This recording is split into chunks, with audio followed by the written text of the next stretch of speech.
to Where Are They Now?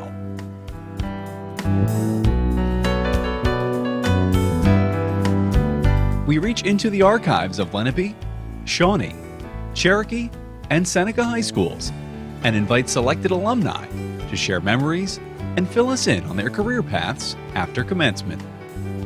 Since Lenape's first graduating class in 1961, Shawnee's in 1972, Cherokee's in 1978, and Seneca's in 2005, over 65,000 individuals have received diplomas from these four schools.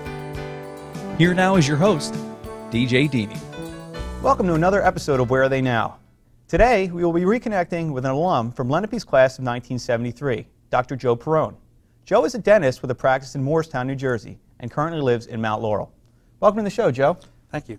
Let's go back to Lenape, early 70s. You graduated in 1973. Some of the activities you were involved with. I know you were heavily involved with athletics. What were some of the sports you played? Well, freshman year I played basketball, and I got hurt two ways. First, I broke my little finger, and I was actually starting in the preseason as a guard, and broke my finger, so that put me out. And then right after that, I hurt my back and was in a back brace.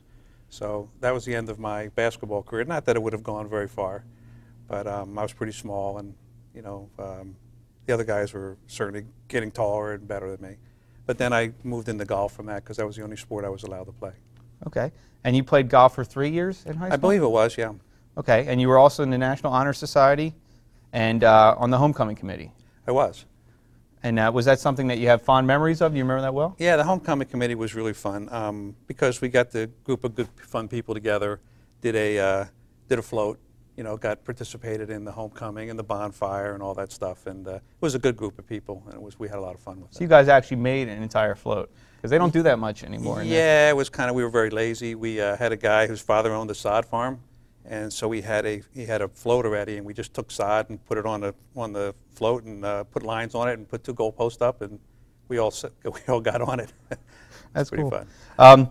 Now, obviously, your years in high school, you're going to have certain educators or administrators that you remember fondly for having a positive impact. Who were some of the teachers that you remember back then? Well, one of my favorite teachers, and is still a good friend, was Eddie Woodsack. I knew him in many different ways. He was a golf coach. He was my driver's ed instructor who put me through some embarrassing times with that, and just became a friend afterwards. And I was a member of the golf club I was a member of, and we played together a lot. Yeah, it's funny you mentioned Ed Witzek, because he was also my driving instructor, and one of the greatest educators I've ever come in contact with. Since retired, and he's enjoying retirement now. Mm-hmm. Now, Mr. Schofield, what did he do to make you remember him? He was just a great teacher. Every class is one of the few teachers that I've been associated with that you wanted to go to class because you knew you were going to learn something, and you're also going to be entertained. And he was just funny. And he just had a really great way about teaching, and was just a guy that, you know, I went to school for a long time, but I hadn't had many teachers that you know, really made you excited to go to the class. They brought it with their own excitement, kind of an enthusiasm. He did. He just had good stories. He joked with the students. But there's a difference between being the students' friends and right. and also being a teacher and learning something, and he possessed both, which I found was fairly rare. Now, Mrs. Sanfo, a math teacher? Yes. What do you remember about her? She was tough. She was a really good teacher. I remember I was in a class with a lot of other athletes and didn't pay as much attention as I should have. And one of the few courses I got a B in. But she was a really great teacher and really cared. And subsequently, all my children had her too. So. Any other special memories from high school? Oh, there's probably so many. You wrote down one, that you met your wife in 1973. Don't want to forget that one. Oh, she better not watch this interview. Yes, I met my wife actually senior year, the very end of the year. It's kind of a long, complicated story. Susan Monday introduced me to her and tried to get me to take her to the prom, which I didn't do. Uh-oh. So, yeah, I didn't like to dance and didn't want to be part of it. But anyway, we ended up going out on a double date, and that was my first date with her. So you actually started dating in high school? Very end. It was, I think our prom was May 4th, right. And that was our first date, and we went out then to a restaurant and started dating her then. You stay together through college? No, we went to separate colleges. Right. Broke up probably at the end of our freshman year, and accidentally ran into her on the highway one day. Not with your car, I hope. No, no, no. We were stopped at a traffic light together, Okay. and she beeped and got home, and she called me, and we started going out again. And Okay. that was probably our junior year in college. We'll get more into your family towards the end of the show. So after high school, you head to Dickinson College in Carlisle. Yes. What went into that decision? I know in your senior survey, you said you wanted to be a doctor. So you end up going for psychology. Well, I did start out going to be a medical doctor. Okay. And I took all the prerequisite biology courses, and I hated the students that were in the program. You know, they would sabotage your, you know, we had a project that we do, and I found out someone did something. A lot of to it. competition, huh? That was terrible. So I just didn't like it. I didn't like some of the teachers. And I gravitated toward psychology, and my major was really developmental psychology, which was studying education, really, and how children learned. And I actually was accepted into a PhD program for that. Now, were you looking into, I know a lot of psychology majors go in with the idea of wanting to teach or wanting to practice. Did you have a decision on what you kind of heading toward at that point? No, I was still feeling my way around what I wanted to do. I thought I would go into, you know, education and learning, and, you know, how to have kids learn better, that kind of thing. That's where I was headed when I left that program. Okay, so then you end up going to Temple after that for dentistry. How did we make, because psychology and dentistry are pretty big gap between those two. It's a huge How gap. did you get one there? of the things about my program at Dickinson is I did take all sciences. Okay. So, because I still love science and math. Right. So I took all those courses. So I had the prerequisites to go to medical or dental school anyway. So my wife and I both got accepted into a number of schools, but we went to Rutgers because it was the most convenient. And my wife was a physics major, and she was accepted to some good schools like MIT and Michigan and Maryland. And anyway, we ended up going to Rutgers, and we both got really sick, like unbelievably sick, and living in this one-room apartment. We both were teaching, and it was just, we can't do this. Right. And I quit. Just worn down. Yeah, I quit after like 1 week, which is the first time I quit anything. And then she left, and we moved back home. Okay. So then you decide you go for dentistry. Well, it was a tough decision. Yeah. What am I going to do? Should I go to medical school? My wife's father's a doctor, and he pushed me for that. And I thought, you know, I don't want to go through and see people die and that kind of stuff. So I said, well, dentistry sounds okay. Right. And that's kind of how it happened. And I think you wrote down that you seemed like it would be easier than... Yeah, easier to get through dental school than medical school, I thought. Were you which right? was wrong. No, totally wrong. I think dental school is definitely harder. Okay, and then you do your practice, your residency at West Jersey Hospital? I did. After I graduated from Temple, I did a year in Camden at West Jersey Hospital, which was certainly an experience. So you end up opening your own practice? Take us to the process of finishing school and getting your own practice. Okay, so I in the residency, we had some directors. One of the doctors was John Perrone, who was a Morristown dentist, and we became pretty good friends right away. And he was a point in his career where he needed an associate, and he liked me, and he asked me to come into his practice. Now, let me ask you, I know in the medical field a lot of times this happens. Did golf help with this connection? Did you golf with him? Was it a social, how you got to know him and that type of thing? No, really, golf was an important part of my life, but because it was such an expensive sport, right. and I really you didn't get a chance have any to go out money. much. Yeah, I couldn't play much, and you wanted to play more, but right. But we did once we got into the residency. I was in. We had talked a little earlier with Dr. Mark Walker, who's my really best friend, who's a Shawnee graduate who I played against in high school. We did the residency together. Okay. And it was kind of cool. We both interviewed the same day, and then we both got accepted. So then, from that point on, my golf improved. Okay. And it became more. We actually started a tournament for the residency. Because I know that it tends to be one of the more social sports, one of the sports you can continue to play through your whole life, and some obviously become a big part of your life as we head into post-graduation from college and opening up your own practice. So you become an associate with John Perrone. With John Perrone. Now bring us to what happens to get Well, we had a nice practice. It was growing, and as we went through the years, I forgot how many years I was with him, but things started to kind of unravel just a little bit. Okay. He was sick a lot, and Mark was as my best friend, was looking to open a new office to move, and he said to me, "Hey, now's the time if you want to join." So I said, "Let's do it," and we went together and opened the practice together. Though we had separate practices, we shared facilities and some staff. Okay, so now How long have you been open? This is my 30th year. 30th year. Congratulations. Thank you. All right. So some of your accomplishments while in your career, I have you National Honor Society Temple for dental, top dentist in South Jersey Magazine.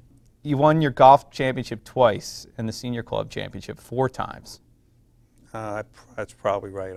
I won it last year. It's probably the You're the fourth current time. champ, along with numerous tournament wins. So, as you said, through your practice and through more time and more, I guess, financial means to play golf, you've become, quite established. Well, a lot of the dentists love playing golf, Right. And they got me to join one of the clubs in Morristown, the Morristown Field Club, and so I became a member there. And being friends with Mark, he really taught me a lot of golf. He was a great player, #1 in his college team, undefeated at Rutgers, whatever. And I learned a lot from him, and I got better and better. So. Okay, now, obviously, you met your wife in high school. We talked about it earlier, and then you came back once you were out of college. Take us now through your family. When did you get married? When did you have kids? You have 4 children, correct? Correct. All right, so take us through that a little bit. Okay. We started dating again the middle of our junior year. She was going to Vassar College in Poughkeepsie, New York. I was at Dickinson, and I used to make that trip almost every other week. How long in a an trip's old that? beat-up car. I don't know, 5.5 hours. I don't know how many miles. Yeah. In a car that surprisingly made it. But anyway, after that, we decided, well, we're going to go to grad school together. Why don't we just get married? So I was 22, just turned 22, Wow. and she was 21. I think her father wasn't really happy about the whole thing, but the times were a little different. And so we got married in 1977. Okay. Went to grad school together. Both didn't like it, dropped out. She went to school, went to work at RCA in Camden to put me through dental school. Wow. And she's still actually there. Now it's L3 Communications she works for. She's an engineer. And she never did go back to school, which I always sorry about a little bit, because she was actually a way brighter student than me. And so after I graduated dental school, I went to my residency. We lived in Westmont and then moved to Mount Laurel probably in 84 or 86, something like that. Okay, and then what year did you first have children? Let's see. My oldest daughter was born in 81. My son born in 83. Daughter Katie born in 84, and my daughter Sharon is, I think, 88. Okay, and they work. You said Marie. She works at Citizens Bank. My daughter Marie works as some kind of loan officer at Citizens Bank for nonprofits. Okay, and your son Joey is going to become an oral surgeon? He is. He's in his 5th year of 6-year residency after dental school. He has a dual degree. He's a dentist and he's also a medical doctor. Now, do you think that you had something to do with that, or was that? But yeah, they just liked it, how many people I knew, Right. and I guess he liked the way the people, when I go out to stores and people would say hi to me and things. He just kind of thought that was neat. And so he's looking to become an oral surgeon. Katie is an engineer? She's, she is an engineer. She went to Mary Washington College in Virginia. She graduated with a degree in mathematics, like my wife has that. She was good at math. And she got a job right out of college, and she works for the U.S. Navy as an engineer. And your youngest, Sharon, she's still in school? She's back and forth. She graduated from Dickinson College also, where I went. Right now, I think she's on a plane to Minnesota. She's trying to do some graduate work. She's interested in farming and soil management and crop, no GMO Right. crops and all that stuff. Right. So no grandchildren yet? Yes, we have one okay. who just actually, I was a little nervous about coming here today. He had surgery this morning, a minor procedure, and it all went well. But yeah, he's 16 months old. It's my daughter Wow. Marie's son. So how's life treating you as a grandfather? All I can say is I told my wife, and I know it's not really true, but I said to her, I don't remember loving my kids as much as I love this little boy. So it's great. And it's definitely, might have a little less time for golf now. Are you going to take him out there? Oh, definitely. I want to take him out. He's still only 16 months, but I got him a little set of clubs already. And Oh, wow. So and they're not plastic. They're No, they're plastic. Oh, okay. Plastic. Yeah, he can. So he'll get the real deal in a few years? A few years, yeah. Now, some of your other interests, what else do you like to do? One crazy thing I love to do is garden. I really like vegetable gardening. I guess that's my grandparents, both fathers, like to do that, and it's something I did as a kid. I don't do it as much as I used to, but that's something I like to do. I like to read. I I like to hike. My wife and I have started traveling a little bit, which we really hadn't done much with the 4 children. I'm a relatively boring person. Well, you also noted that you like to paint and draw as well. I do. It's something that I'm going to pick up and do more of as I head toward retirement. I've kind of started that first phase this last year. I'm working fewer hours, so I'm headed toward retirement. I want to start picking up. My mother actually, we gave her some art lessons for her birthday one year, and she did a whole bunch of beautiful work. You know, better than the stuff you see down at the shore, you know, on the boardwalk. Right. She was actually pretty talented. So might be a second career for you waiting up. If they seem like a lot of therapeutic type of things, like almost like a decompressing type of things, where you're, you know, like the garden and. Yeah, I think you're right, DJ. My dentistries are a super stressful job. I mean, everything you do, you know, you want to make sure you don't hurt somebody. You have to be on. You know, you can't have a bad day. People, you know, are nervous coming to you a lot of times. And then you have to earn their trust. And every day, if something doesn't go perfectly, you know, if you have any conscience, you bring it home with you. Right. I try not to bring it home with me, but you need to decompress. It's natural. Yeah, and in the medical fields, I think, and lawyers. Now, would you think that, is that the most difficult part of your job? Or is there something that you think is more difficult? The most difficult part of my job is that, you know, I'm working on people that have gotten themselves in trouble a lot of times for a reason, you know, and not their good head care, and things that you do are only as good as how well they care for it often. Right. So it's trying just to, if you have, you know, some conscience about your work, you really want it to be good. You know, people are paying you a lot of money for the service, and you want to make sure that it works. And I think that's the biggest stress for me. I want to make sure that I do the best I can for people, and sometimes it doesn't always work out. But I've been pretty lucky through my career. Now, then on the opposite side, what is the best part of your job? I think by far the best part of my job is just the people that I've met. I kind of still have kind of one of the old-time type of practices where the patients don't really call me doc. They call me Joe, or, you know. And, like a grassroots type of thing where it's. Yeah, it started, you know, a lot of them are friends. A lot of them I see, a few of them I see socially just through being patients. I play golf with some. We do, you know, I have people that do some work for me that I know. Just very interesting people that bring a lot to everyday life.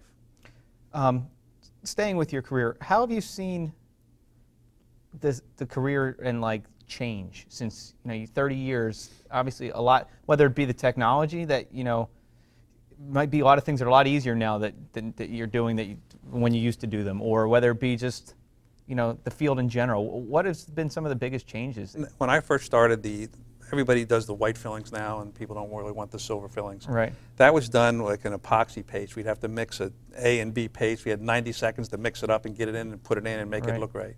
Today, it's all light cured stuff. It's much easier to work with and much prettier materials. And this, the porcelains that we use and the restoration things we use, and the computerization of the practices, the computerization of actually making the crowns and things is new. It's a lot of things have made it a little bit easier and better for the patients. I think in any person's field, there's always like an aspect that the people that don't do it don't quite appreciate the difficulty of it or what goes into it. I know I'm asking a lot of questions about your field, but specifically, is there anything that you think that people just don't realize that is that stressful, or that is something I might take home with me tonight because, you know, because of how hard it is to do, or, you know, where the outsider might just think, oh, it's just, he's just filling my cavity, or whatever it is. Yeah, the teeth are very interesting in their structure, that they're a hard structure and encasing a soft tissue, the nerves, the blood vessels. And when there's inflammation in the tooth, there's no place for pressure to expand. Like in your skin, if you get a cut, you know, it swells, extra blood goes to it. But in the tooth, that doesn't happen. So the pressure cuts off the blood flow, and then it can cause a toothache, and or a dead tooth where it requires a root canal. So anytime you do a procedure, you usually cause some inflammation, and you just try to be as careful as you can. And sometimes decay is so deep, or a tooth is broken next to the nerve chamber, and you can't, it's not, I like black and white results. You know, I know if I do this, I'm going to get this, and that's not that in dentistry.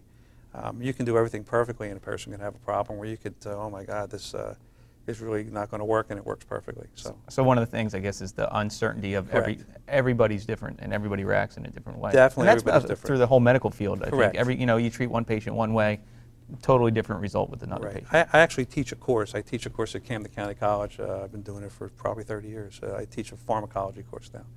And that's one of the things that we stress to it's to dental assistants and hygienists, that everybody's different. You can't just assume that if you give this person this drug, that it's going to work a special way. Even though it is a textbook answer, there is no true textbook answer for everybody. Right, there's always variation. Right. All right, well, now that we've talked about how you've got to this point, let's go back to high school and look at some of the, some of the reasons that you were motivated to be so successful, and some of those people that you mentioned earlier. Any specific other teachers you want to mention that you didn't talk about, or any other person that maybe had an impact on you while you were in high school that we didn't talk about? We had a teacher here who was also the boys basketball coach, George Gotcha. He was pretty popular at the time when he was here. He was a little controversial. He was a little crazy as a coach. He liked me. He was coaching me freshman year before Mr. Bauer took over. And then I got hurt when George was the coach. But he was also my history teacher. And he was another guy that brought a little toughness to the class, but also brought fun, and we learned from him. Mr. Forrest was a good guy and a good teacher. I knew him. Baseball coach, right? Baseball coach. He was also my 7th grade teacher, homeroom teacher. Oh, wow. So we became friends then, and then he moved here, and he was also a history teacher here. Just a good guy, cared about the students, and someone in whose class I like going to. Any advice you'd have for students that are currently in high school? Because there's a lot of aha moments as you get older through life that you say, I wish I knew that back then. Anything that they might not know now that they will when it's over that you can maybe enlighten them on? My philosophy in life has always been, do your best. A lot of people, I hear it all the time, well, math is stupid, why are we studying this? But somebody needs to study it. You're driving your car because someone knows math. You're doing your computer because somebody studied math.